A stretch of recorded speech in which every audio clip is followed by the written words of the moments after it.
ಟೀಮಿನಲ್ಲಿ Naxal operation ಆಗಿದೆ. ಉಡುಪಿಯಲ್ಲಿ ನಕ್ಸಲ್ ನಾಯಕನ ಎನ್ಕೌಂಟರ್ ಮಾಡಲಾಗಿದೆ. ನಕ್ಸಲ್ ನಾಯಕ ವಿಕ್ರಮ್ ಗೌಡ ಎನ್ಕೌಂಟರ್ ಆಗಿದೆ. ಕಬ್ಬಿನಾಲೆ ಅರಣ್ಯ ಪ್ರದೇಶದಲ್ಲಿ ಎನ್ಕೌಂಟರ್ ಆಗಿದೆ. ಉಡುಪಿಯಲ್ಲಿ ನಕ್ಸಲ್ ನಾಯಕ ಎನ್ಕೌಂಟರ್. 13 ವರ್ಷಗಳ ಬಳಿಕ ನಕ್ಸಲ್ ಎನ್ಕೌಂಟರ್ ಮಾಡಲಾಗಿದೆ ಎಎನ್ಎಫ್ ನಿಂದ. ಹಲವು ದಿನಗಳಿಂದ ನಕ್ಸಲ್ ನಿಗ್ರಹ ಪಡೆ ಕಾರ್ಯಾಚರಣೆಯನ್ನ ನಡೆಸ್ತಾ ಇತ್ತು.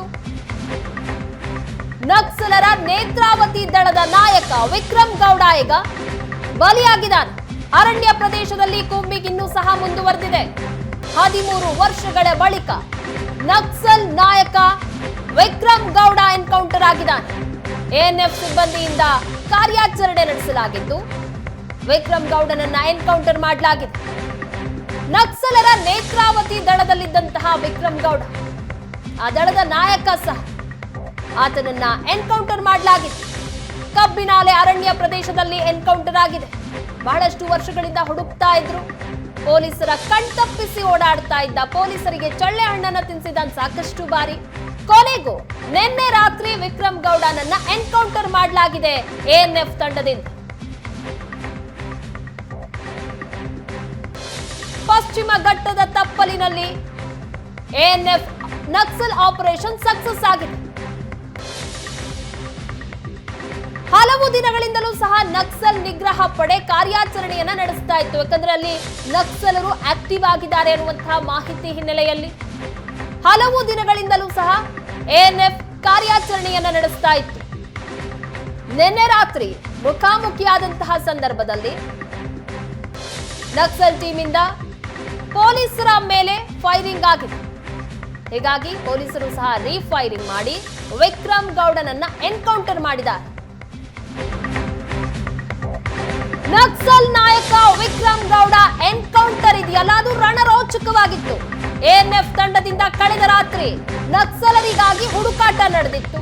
ರಾತ್ರಿ 11 ಗಂಟೆ ಸುಮಾರಿಗೆ ನಕ್ಸಲರಿಂದ ಗುಂಡಿನ ದಾಳಿಯಾಗಿದೆ. 9mm ಬುಲೆಟ್ ಗನ್ನಿಂದ ದಾಳಿ ಮಾಡಿದ್ದಾರೆ ನಕ್ಸಲರು. ಹೀಗಾಗಿ ಪ್ರತಿಯಾಗಿ ಎಎನ್ಎಫ್ ತಂಡದಿಂದ ಸಹ ಗುಂಡಿನ ದಾಳಿ ಆಯಿತು. ಪೇತ್ಬೈಲ್ ಅರಣ್ಯ ಪ್ರದೇಶದಲ್ಲಿ ವಿಕ್ರಮ್ ಗೌಡ ಎನ್ಕೌಂಟರ್ ಮಾಡಲಾಗಿದೆ ಎಎನ್ಎಫ್ ನಿಂದ. ಕೇರಳದಲ್ಲಿ 2 ತಿಂಗಳಿಂದ ನಕ್ಸಲ್ ಕಾರ್ಯಾಚರಣೆ ನಡೆಸಲಾಗ್ತಾ ಇತ್ತು. ಕೇರಳದಿಂದ ತಪ್ಪಿಸಿಕೊಂಡು ರಾಜ್ಯಕ್ಕೆ ಹೀಗಾಗಿ ನಕ್ಸಲರ ಟೀಮ್ ಬಂದಿತ್ತು. 15 ದಿನದಿಂದ ಚಿಕ್ಕಮಗಳೂರು, ಉಡುಪಿಯಲ್ಲಿ ಆಪರೇಷನ್ ಅನ್ನ ಮಾಡಲಾಗ್ತಾ ಇದೆ ಎಎನ್ಎಫ್ ನಿಂದ. 21 ವರ್ಷಗಳ ಬಳಿಕ ಕಾರ್ಕಳದಲ್ಲಿ ನಕ್ಸಲ್ ಕಾರ್ಯಾಚರಣೆ ನಡೆದಿದೆ. 2018ರಿಂದ ರಾಜ್ಯದಲ್ಲಿ ಯಾವುದೇ ರೀತಿಯಾದಂತಹ ನಕ್ಸಲ್ ಚಟುವಟಿಕೆ ಇರಲಿಲ್ಲ. ಈಗ ಮತ್ತೆ ಚಟುವಟಿಕೆ ಆರಂಭ ಆಗಿತ್ತು. ಹಾಗಾಗಿ ಎಎನ್ಎಫ್ ಮತ್ತೆ ಕಾರ್ಯಪ್ರವೃತ್ತವಾಗಿ ನಕ್ಸಲ್ ನಾಯಕನನ್ನ ಹೊಡೆದುರುಳಿಸಿದೆ. ಹೆಬ್ರಿಯ ವಿಕ್ರಮ್ ಗೌಡ ಕೂಡ ಕೇರಳದಲ್ಲಿಯೇ ಸಕ್ರಿಯನಾಗಿದ್ದಂತವನು. ಕೇರಳದಲ್ಲೂ ಸಹ 2 ತಿಂಗಳಿಂದ ನಕ್ಸಲ್ ಕಾರ್ಯಾಚರಣೆ ನಡೀತಾ ಇದೆ. ಹಾಗಾಗಿ ಅಲ್ಲಿಂದ ತಪ್ಪಿಸಿಕೊಂಡು ಬಂದು ರಾಜ್ಯದಲ್ಲಿ ನಕ್ಸಲ್ ಚಟುವಟಿಕೆಗಳನ್ನ ಆರಂಭ ಮಾಡಿಕೊಂಡಿದ್ರು. ಈಗ ವಿಕ್ರಮ್ ಗೌಡನನ್ನ ಸಹ ಎನ್ಕೌಂಟರ್ ಮಾಡಲಾಗಿದೆ ಎಎನ್ಎಫ್ ನಿಂದ.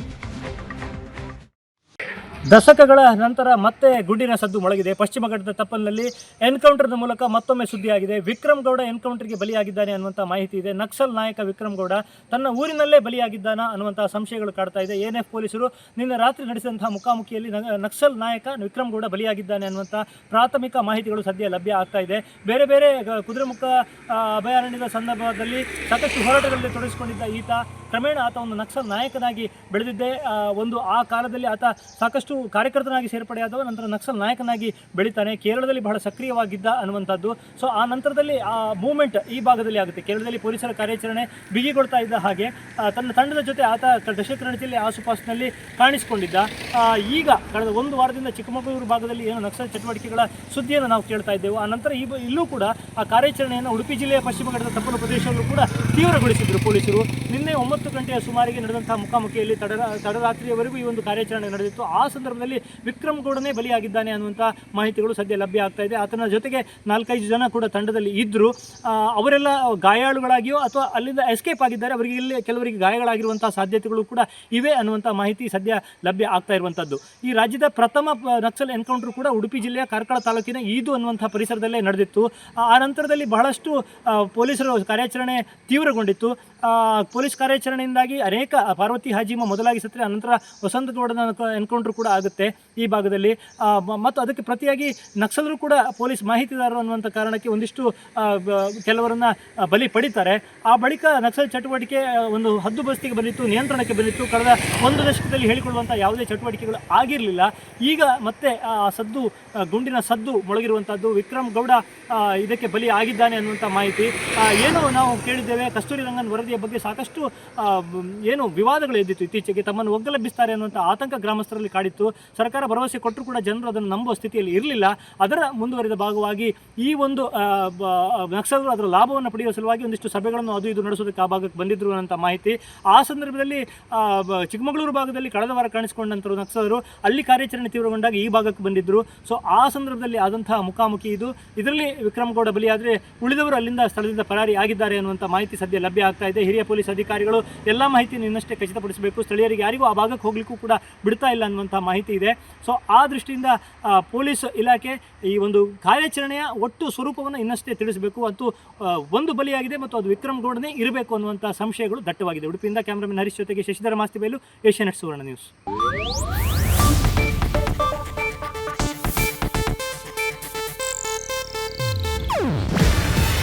ಇದು ಏಷ್ಯಾನೆಟ್ ನ್ಯೂಸ್ ನೆಟ್ವರ್ಕ್ ಪ್ರಸ್ತುತಿ. ನೀವು ನೋಡ್ತಿದ್ದೀರಾ ಏಷ್ಯಾನೆಟ್ ಸುವರ್ಣ ನ್ಯೂಸ್.